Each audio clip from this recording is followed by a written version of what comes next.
with Patrick R.E.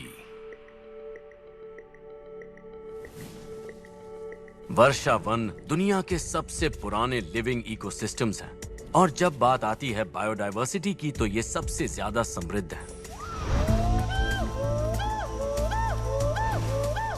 इन हरे भरे उपजाऊ जंगलों में जीवों की भरमार है।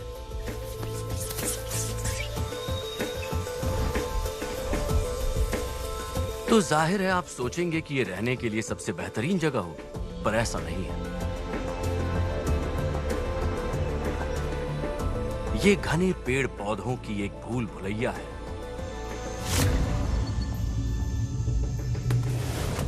हर स्क्वायर किलोमीटर में धरती की किसी भी और जगह के मुकाबले यहां ज्यादा प्रजातियां हैं।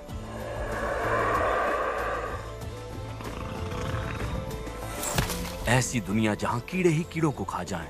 यहां हर किसी को खुद को अपनी आखिरी हद तक आजमाना पड़ता है। और सबसे पहले जो चीज उन्हें सीखनी होती है वो है चल फिर पाना।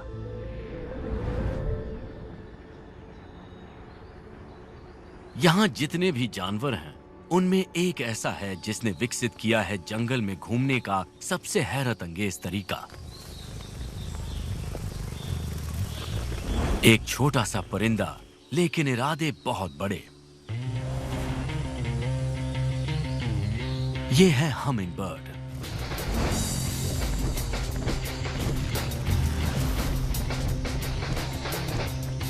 इन चमकदार इंद्रधनुषी परिंदों ने जानवरों की दुनिया में सबसे ज्यादा फुर्तीला होने का हुनर हासिल किया है।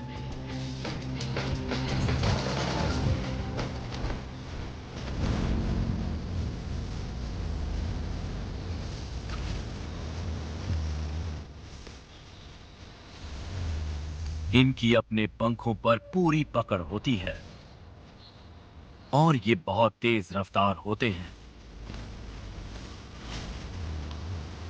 लेकिन इस रॉकेट जैसी उड़ान की एक बड़ी कीमत होती है।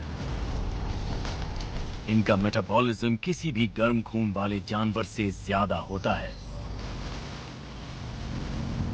और इसे ताकत देने के लिए हर हमिंग बर्ड को अपने शरीर के वजन के बराबर फूलों का रस पीना पड़ता है। यानी हर दिन लगभग 1000 जंगली फूलों पर उड़ान भरना।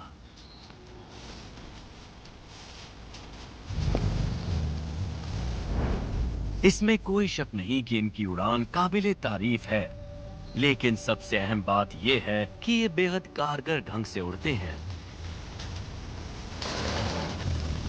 इसका राज इनके पंखों को हिलाने के अनूठे तरीके में छिपा है। परिंदे लिफ्ट पैदा करने के लिए नीचे की तरफ पंख मारते हैं, लेकिन हमिंगबर्ड का अंदाज थोड़ा सा अलग है।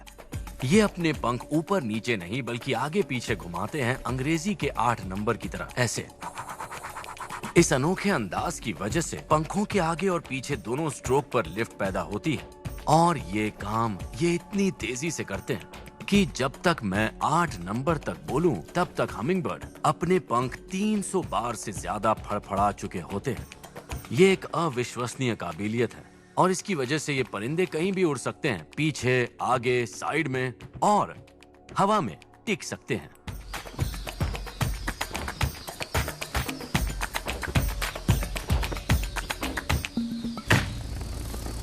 उड़ना हमिंगबर्ड की नामुमकिन सी लगने वाली क्षमताओं में से बस एक है।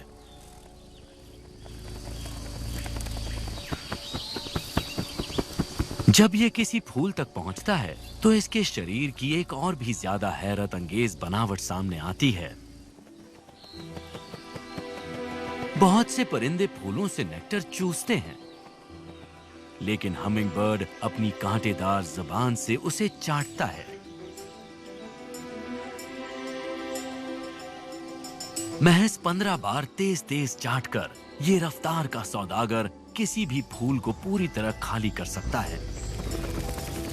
और जब हम इसकी जबान की बात कर ही रहे हैं तो ये सुनिए, ये जबान इतनी लंबी है कि इसे पूरी तरह अपने शरीर में समेटने के लिए हमिंगबर्ड को इसे मोड़कर अपनी खोपड़ी के अंदर लपेटना पड़ता है। इसे कहते हैं टंग ट्विस्टर। वर्षा वनों में बाकी नेक्टर पीने वालों में कोई भी इतना काबिल नहीं है कि हमिंग बर्ड के साथ हवा में होने वाली जंग में टक्कर ले सके।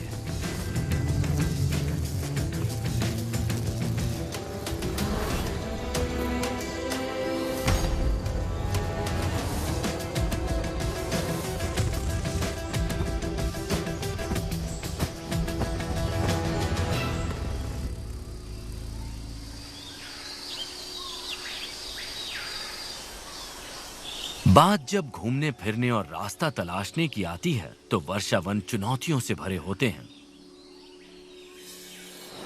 निचला इलाका एक घनी भूल भुलैया है। ऊपर जाएं तो पत्तियों के बीच थोड़ी खुली जगह मिलती है, लेकिन यहां शाखाएं पतली और कमजोर होती हैं और इन पर कुछ ही जानवर चल पाते हैं।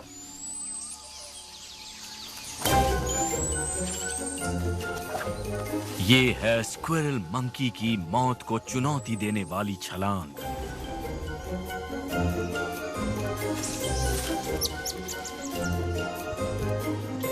एक अनानास से भी कम वजन के ये बंदर पेड़ों पर चारों तरफ उछलते हैं।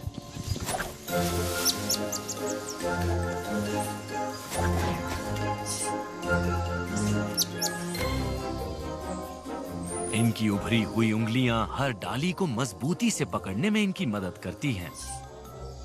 लंबे निचले पैर और छोटी लेकिन ताकतवर जांघें इन्हें मेंढक जैसी बनावट देती हैं और मेंढक जैसी ही छलांग भी।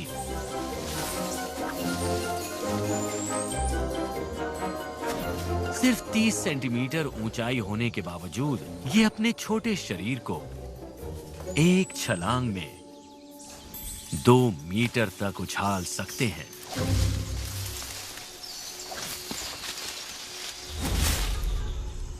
स्पाइडर मंकी ने कैनोपी की ऊंचाई और खतरनाक जिंदगी से निपटने के लिए अपना तरीका निकाला है।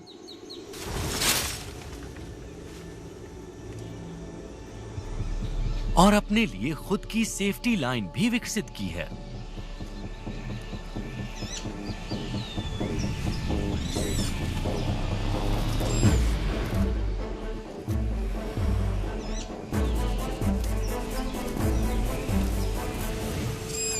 किसी भी प्राइमेट में सबसे ज्यादा विकसित पकड़ बनाने वाली पूंछ।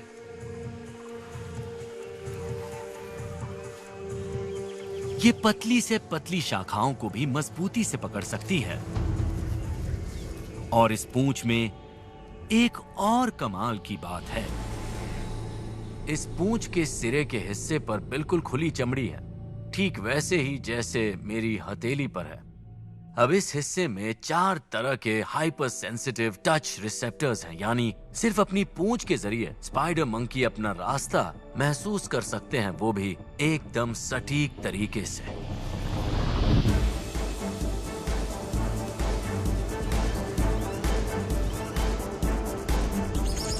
स्पाइडर मंकी के लिए इसकी पूंछ एक तरह से एक्स्ट्रा हाथ बन गई है। और जब आपके पास एक्स्ट्रा हाथ हो तो पेड़ों की चोटी पर मुश्किल काम भी आप आसानी से कर सकते हैं।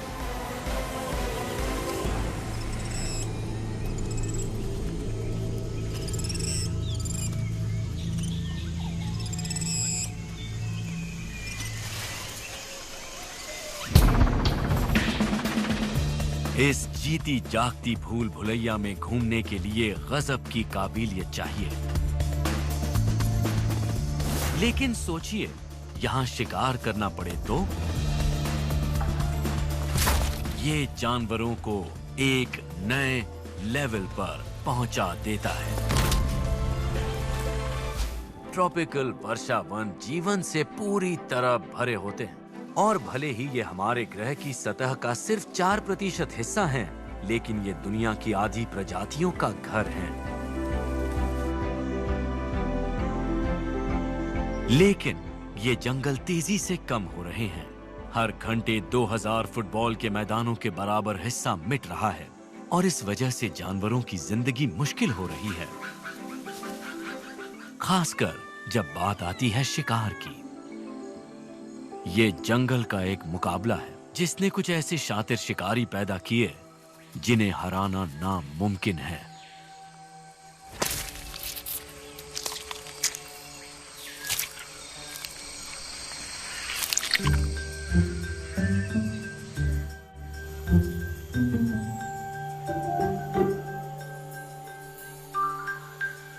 ओके, अब एक सवाल। एक फूल कब फूल नहीं होता?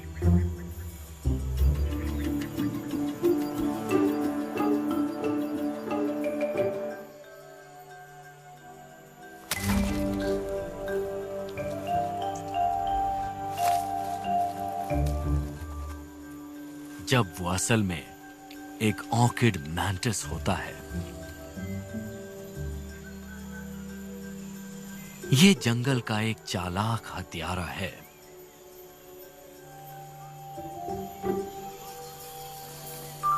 ज्यादातर शिकारी अपने शिकार का पीछा करते हैं, लेकिन ऑर्किड मैंटिस अपने शिकार को पास बुलाता है। बरसाती जंगल के सबसे लुभावने फूल जैसा भेस बनाकर।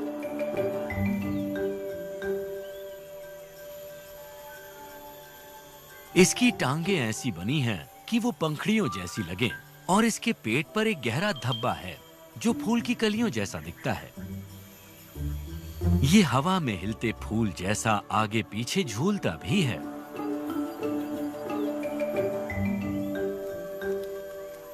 इस मैंटिस की नकल इतनी कमाल की है कि असली ऑर्किड से ज्यादा कीड़े अपनी तरफ आकर्षित करता है।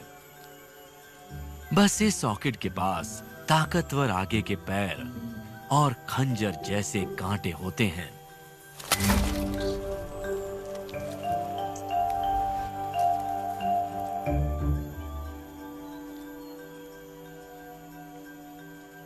लेकिन इसके पास अक्ल भी है। ऑर्किड मैंटिस अपने शिकार कीड़ों को चालाकी से बेवकूफ बनाता है, एक शातिर मुजरिम की तरह। हम बड़े दिमाग वाले लोग कुछ सेकंड की जांच के बाद ही ये बात बता सकते हैं कि ये ऑर्किड मैंटिस ऑर्किड का फूल नहीं है। लेकिन एक मक्खी के लिए जो एक फूल से दूसरे फूल बेतहाशा उड़ रही है, उसके पास ना इतना वक्त है ना इतनी समझ कि वो ये नतीजा निकाल सके। दूसरी तरफ मैंटिस ने अपने शिकार की इस सीमित समझ का फायदा उठाने के लिए एक खास तरीका निकाला है। इसे कहते हैं सेंसरी एक्सप्लॉयटेशन। मक्खी को मैंटिस सही आकार में नजर आता है, और सबसे अहम बात कि वो आसपास के फूलों से बड़ा और ज्यादा चमकदार नजर आता है। और मक्खी के लिए यही बन जाता है जानलेवा आकर्षण। जैसे ही मक्खी कुछ सेंटीमीटर की दूरी तक आती है, मैंटिस हमला करता है।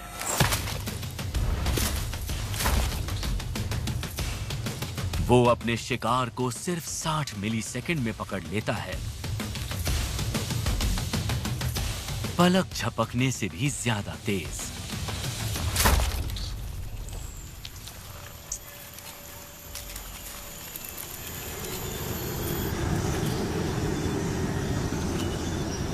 घने जंगल में दिन में शिकार करना ही मुश्किल है, लेकिन रात में ये और ज्यादा मुश्किल हो जाता है।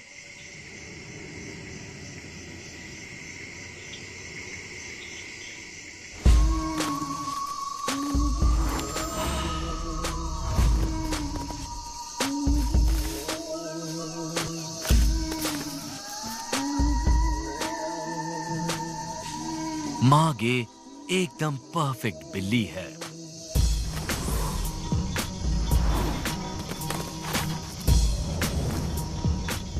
ये छोटी सी साउथ अमेरिकन बिल्ली रात में शिकार करने के लिए ही बनी है।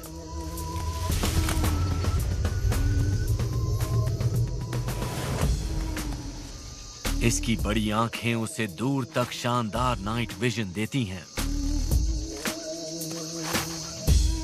और इसकी मूंछ इतनी सेंसिटिव है कि बेहद हल्की हलचल और हवा की हरकतें पकड़ लेती है और उसके लिए एक 3D तस्वीर बना देती है। लेकिन सबसे हैरानी की बात, ये उन 3 बिल्लियों में से एक है जो पेड़ के तने पर सामने मुंह करके नीचे उतर सकती है।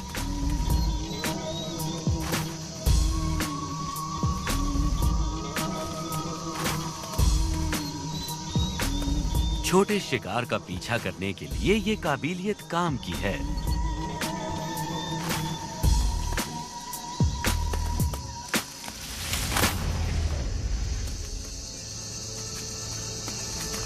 ये हुनर उसे जंगल में घात लगाकर शिकार करने के लिए काबिल बनाता है।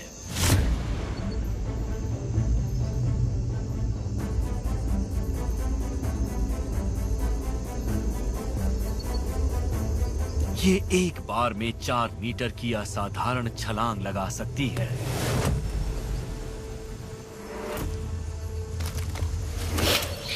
और सिर्फ एक सही निशाने वाले झपट्टे के साथ ये वर्षावन की शिकारी आखिरी जानलेवा वार करती है।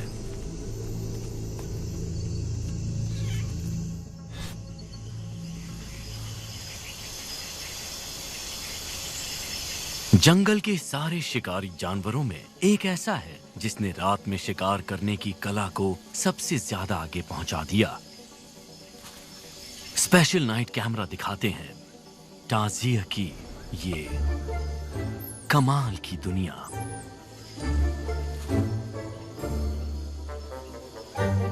हर रात ये छोटे गोश्त खाने वाले प्राइमेट्स अपने पसंदीदा शिकार पर निकलते हैं। क्रिकेट्स। भले ही ये छोटे हों, पर टाजियर्स ये कर सकते हैं।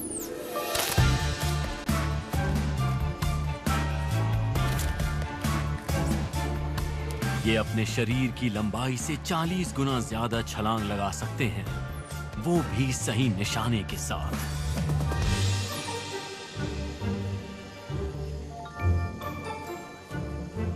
ऐसे रात के करतब के लिए अंधेरे में देख पाना जरूरी है।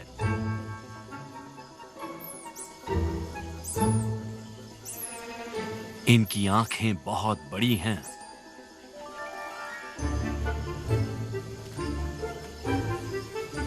हर आंख का वजन इनके दिमाग जितना होता है।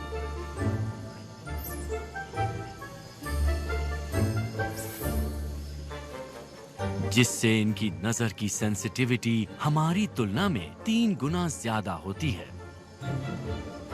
दरअसल इनकी आंखें इतनी बड़ी होती हैं कि ये सिर के सामने की तरफ फिक्स हो जाती हैं और एक कटोरी में घूमती हैं। लेकिन अपनी बेहद लचीली गर्दन की मेहरबानी से ये जंगल में रात को 360 डिग्री के दायरे में देख सकते हैं।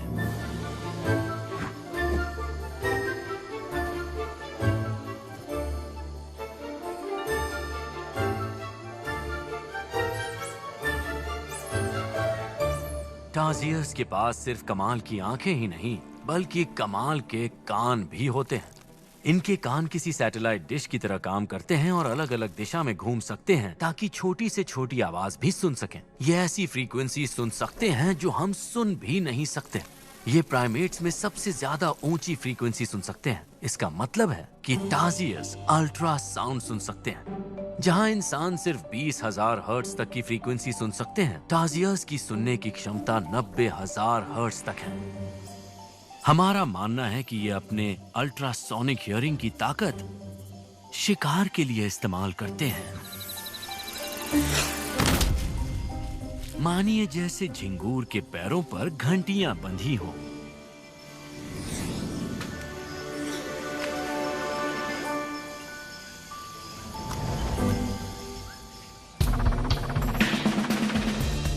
वर्षा वनों के जानवरों के लिए शिकार करना तो मुश्किल है ही, लेकिन एक और गहरी चुनौती है।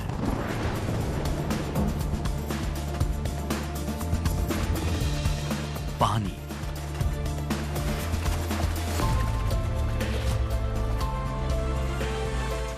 क्या आप जानते हैं कि वर्षा वनों में पेड़ पौधों का जाल इतना घना, इतना उलझा हुआ और इतना कसकर गुथा हुआ है कि जब ऊंचे पेड़ से एक बूंद जमीन की तरफ गिरती है करीब 60 मीटर नीचे, तो उसे पहुंचने में करीब 10 मिनट लग सकते हैं। हाँ, 10 मिनट।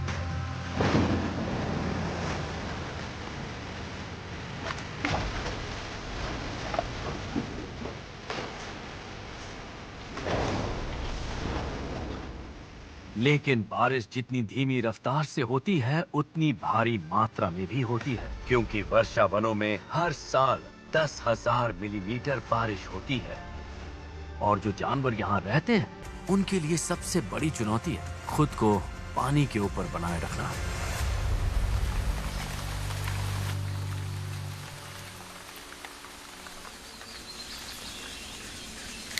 ये है बैसिलिस्क लिजर्ड। ये कोस्टा रिका के बरसाती जंगलों के तालाबों और नदियों के पास रहता है और पूरे जंगल के रहवासियों में इसी ने पानी के मुश्किल से निपटने का असरदार तरीका खोज निकाला है।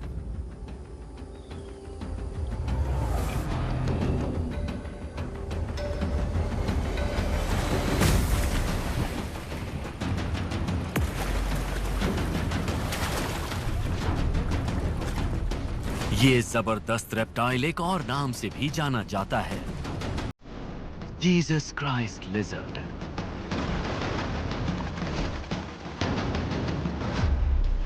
क्योंकि ये पानी पर चल सकता है।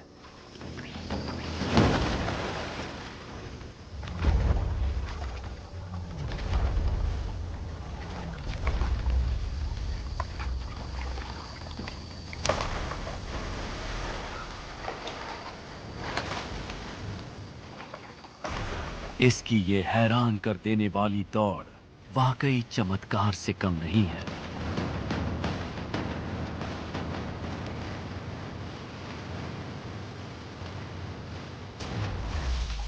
बैसिलिस्क लिजर्ड के इस अविश्वसनीय कारनामे का श्रेय जाता है, हाँ, उसके अविश्वसनीय पैरों को।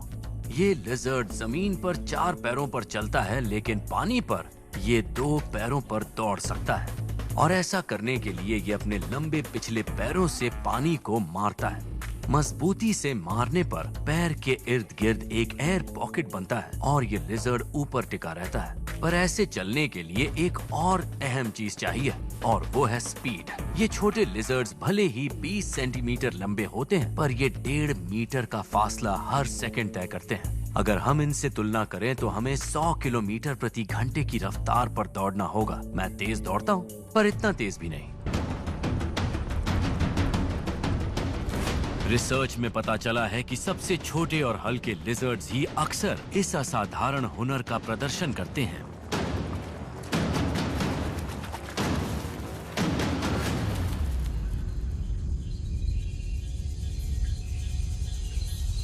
बड़ी उम्र वाले भारी नरों के लिए पानी पर चलने के दिन पीछे छूट चुके हैं।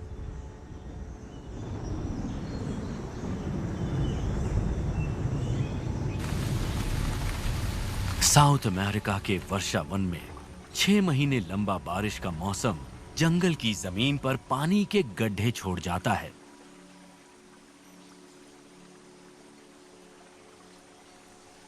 यहां एक बेहद दुर्लभ जंगली शिकारी ने इस डूबी हुई जमीन को शिकार का मौका बना लिया है।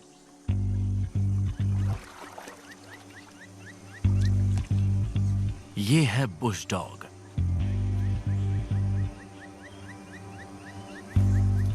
ये चूहों, रेप्टाइल्स और परिंदों को निशाना बनाता है। ये कुत्ते झुंड में शिकार करते हैं, लेकिन ये कोई आम कुत्ते नहीं हैं।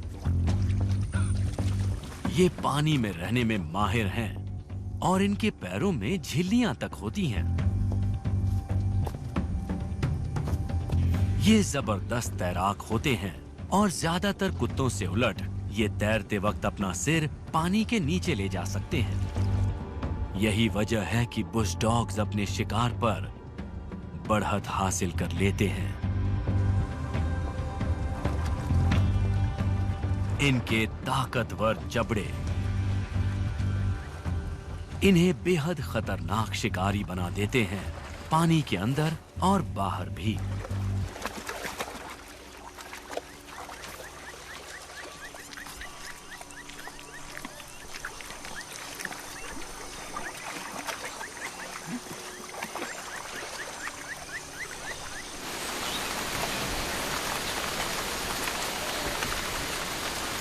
ये डूबी हुई जंगल की जमीन, मौसम चाहे कोई भी हो, यहां हालात हमेशा गर्म, नम और भीगे रहते हैं।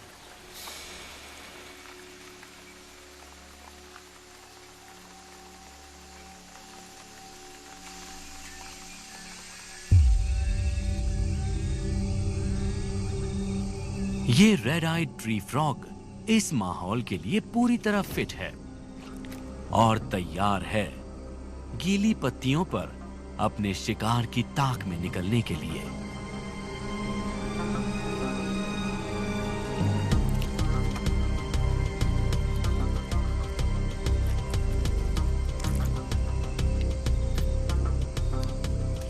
एक छलांग में ये अपने शरीर की लंबाई से 20 गुना ज्यादा दूरी पार कर सकते हैं।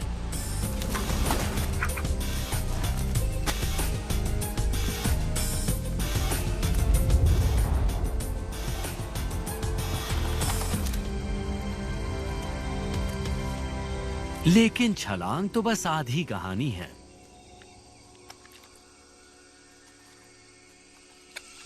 ये ग्रेविटी को मात देने वाले मेंढक किसी भी सतह पर चिपक सकते हैं। काफी वक्त तक लोगों का मानना था कि इनके पैरों पर सक्शन कप्स बने हुए हैं, पर अब हम जान गए हैं कि ऐसा बिल्कुल नहीं है। इनके हाथों और पैरों की उंगलियों पर बने हैं छोटे से हेक्सागोनल सेल्स और उनसे भी छोटे स्ट्रक्चर्स होते हैं नैनोपिलर्स। यही चीजें इसकी पकड़ को मजबूत फ्रिक्शन देती हैं, फिर चाहे गीली पत्तियां ही क्यों ना पकड़नी हो। ये पकड़ इतनी मजबूत होती है कि मेंढक के वजन से 14 गुना ज्यादा तक झेल सकती है।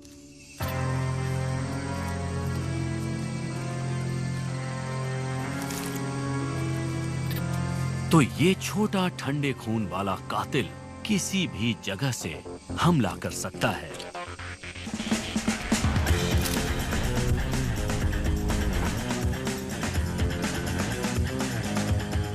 लेकिन कभी-कभी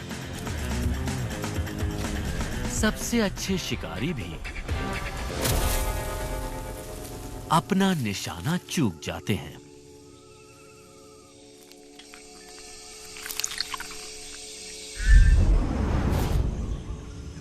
जब वर्षा वनों में पानी की बात हो तो एक आखिरी जरिया है जो यहाँ की जिंदगी पर असर डालता है, नदियां। ये सुपर हाईवेज पोषक तत्वों और बीजों को दूर दूर तक ले जाते हैं। घने जंगलों में जहां खुला इलाका बहुत मुश्किल से मिलता है, वहां नदियां जानवरों के मिलने जुलने की बढ़िया जगह बन जाती हैं।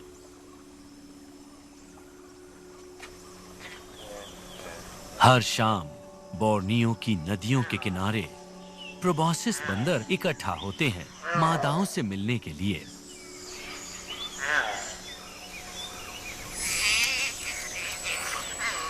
और मादाएं जिस चीज को ढूंढ रही हैं, वो है ये।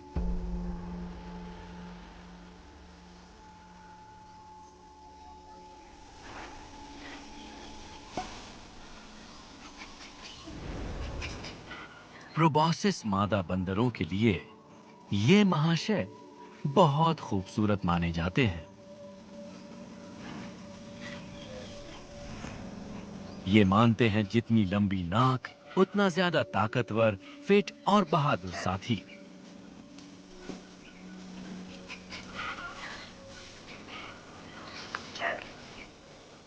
ये 25 सदस्यों तक के झुंड में जमा होते हैं।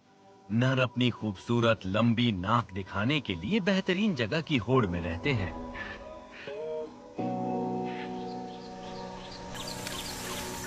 लेकिन अगर कोई अच्छी जगह ना मिल पाए तो ये अजीब तरीके अपनाने लगते हैं।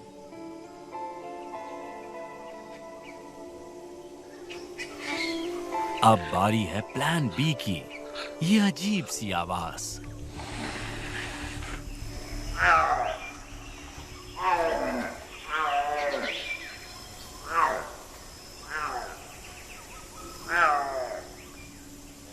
ये बड़ी नाक सिर्फ दिखावे के लिए नहीं है।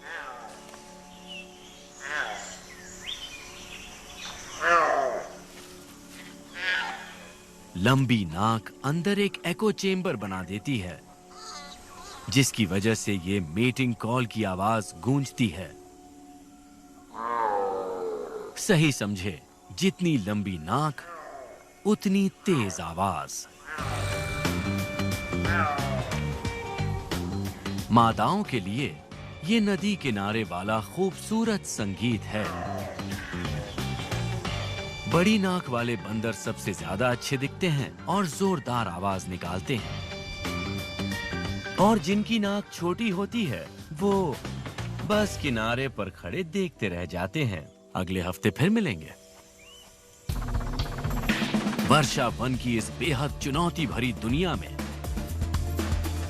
सिर्फ सबसे मजबूत ही जीतते हैं। तो जब बात आती है परिवार को पालने की, तो जंगल के ये माँ बाप अपने बच्चों के लिए कुछ भी कर सकते हैं। तक ये बात साफ हो गई होगी कि वर्षावनों में जिंदगी बहुत मुश्किल है। सिर्फ जिंदा रहने के लिए आपके अंदर कई हुनर होने चाहिए। तो जरा सोचिए यहाँ परिवार पालना कितना मुश्किल होगा। आइए, आपका स्वागत है बच्चों को पालने की एक नामुमकिन दुनिया में। सेंट्रल अमेरिका के वर्षावनों में एक माँ है जिसका अपने बच्चों के लिए समर्पण कमाल का है। ये है स्ट्रॉबेरी पॉइजन डार्ट फ्रॉग। इस मादा ने पहले जमीन पर अपने अंडे दिए थे, लेकिन अब जब अंडे टैडपोल बन चुके हैं तो वो उन्हें किसी सुरक्षित जगह पर ले जा रही है। ये जिम्मेदार माँ टैडपोल को अपनी पीठ पर बिठाकर ऊंचाई पर ले जाती हैं, जहां उनका प्राइवेट नर्सरी पूल है। हर ट्रिप को पूरा करने में करीब 3 घंटे लग सकते हैं, लेकिन ये तो बस शुरुआत है। इसके बाद अगले 8 हफ्तों तक वो टैडपोल के पास आती जाती रहती है और लंबी दूरी तय करती है।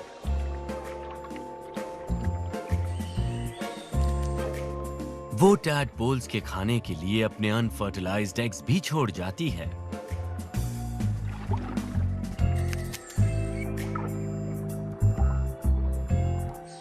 अब इसे कहते हैं समर्पण। अक्सर कहा जाता है कि पेरेंटिंग एक ऐसा काम है जिसमें कुर्बानियां देनी पड़ती हैं, और सिसिलियन के मामले में ये बिल्कुल सच है।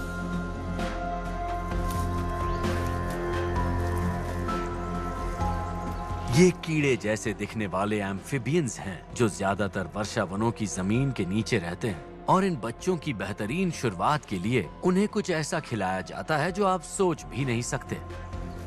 शुरुआत में वो अपनी पूंछ से एक स्वादिष्ट स्त्राव निकालती है, लेकिन जैसे जैसे बच्चों के दांत निकलते हैं वो असली खाने पर शिफ्ट हो जाते हैं।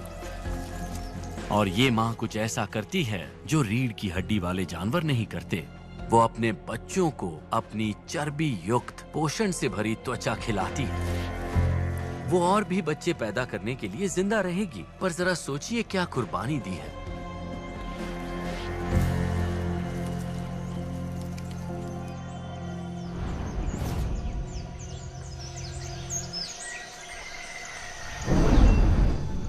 कई माँओं ने अपने बच्चों को बेहतरीन मौके देने के लिए चतुर तरीके निकाले हैं। मेडागास्कर में माँओं का एक झुंड है जिन्होंने तो हद कर दी है, और वो एक ताकतवर फोर्स बन गई हैं।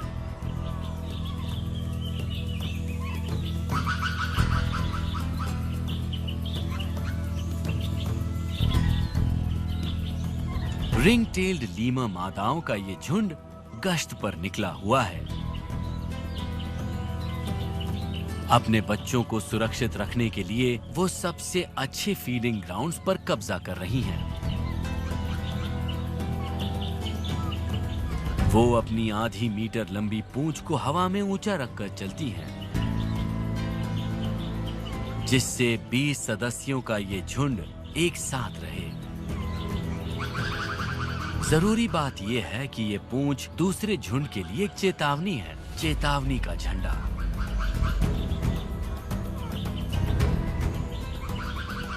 जब कोई दुश्मन झुंड दिखता है तो सबसे ताकतवर मादा सबसे आगे से हमला करती है, और उसकी पीठ पर उसका बच्चा बैठा होता है।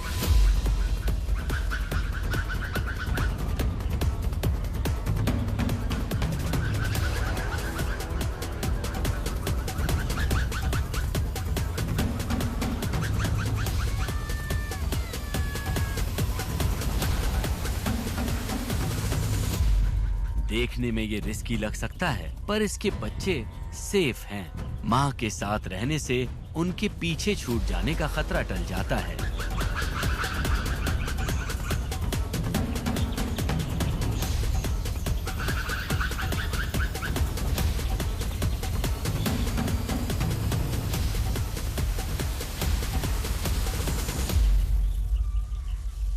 लेकिन लीमर पेरेंटिंग सिर्फ ताकत का खेल नहीं है।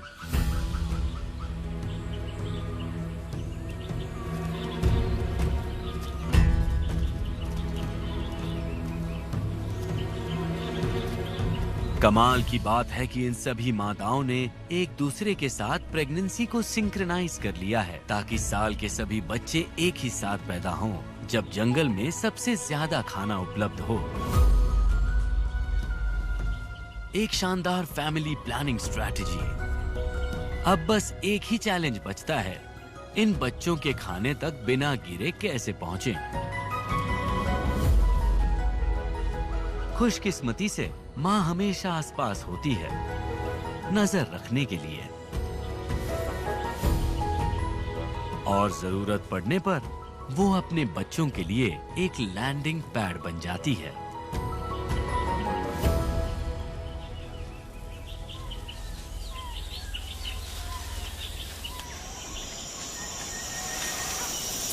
वर्षावन में रहने वाले सभी जानवरों में एक परिवार ऐसा है जिसे पेरेंटिंग की सबसे बड़ी चुनौती का सामना करना पड़ता है। मिलिए गिबन्स से। ये प्राइमेट साउथ ईस्ट एशिया के जंगलों में रहते हैं और अपने बच्चों को जमीन से 60 मीटर ऊपर पालते हैं। छोटे गिबन को जंगल के खतरों से निपटने लायक बनाने के लिए इसकी माँ इसे 4 साल तक अपने साथ रखती है। इन 4 सालों में इन्हें सब कुछ सिखाया जाता है। कौन से फल और पत्ते खाने लायक हैं, दूसरे सदस्यों से कैसे मिलना है और सफाई कैसे रखनी है।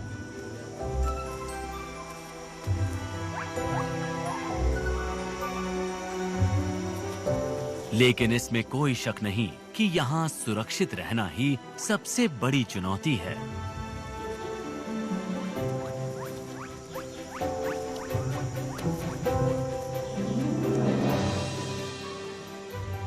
क्योंकि एक नटखट बच्चे के लिए इतनी ऊंचाई पर घूमना एक खतरनाक बात है।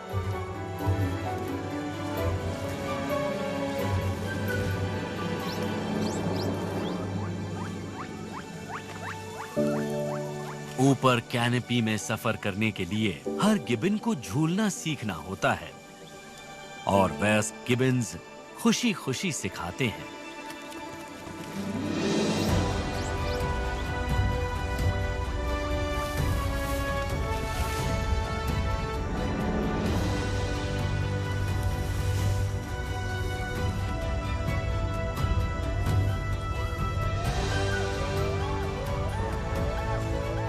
ये 60 किलोमीटर प्रति घंटे की रफ्तार से पेड़ों के बीच सफर करते हैं।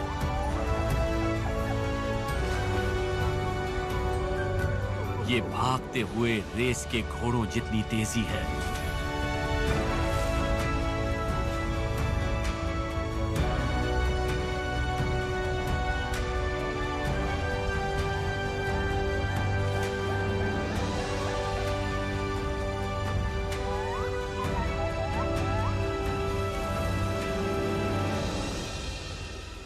ऊंचे पेड़ों पर की जाने वाली इस कलाबाजी को ब्रेकिएशन कहते हैं।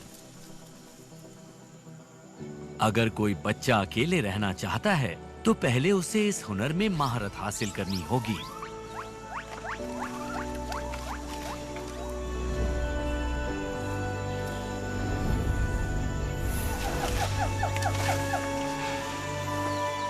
ये हर मां के लिए एक तनाव भरा पल है।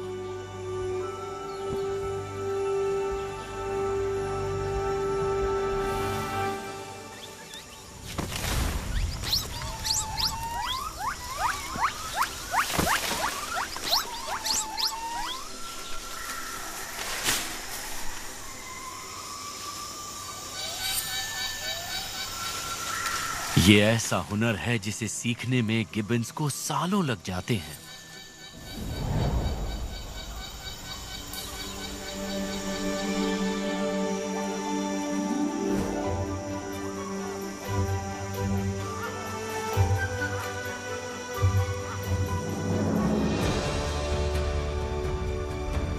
इसीलिए बच्चों की फिक्र करने वाली ये माएं तब तक इनका ख्याल रखेंगी जब तक ये झूलना सीख नहीं जाते,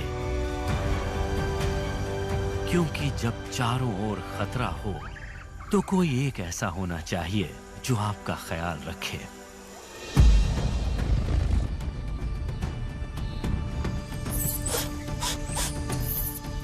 हालांकि वर्षा वनों में परिवार पालना असंभव लगता है, पर प्रकृति रास्ता ढूंढ ही लेती है।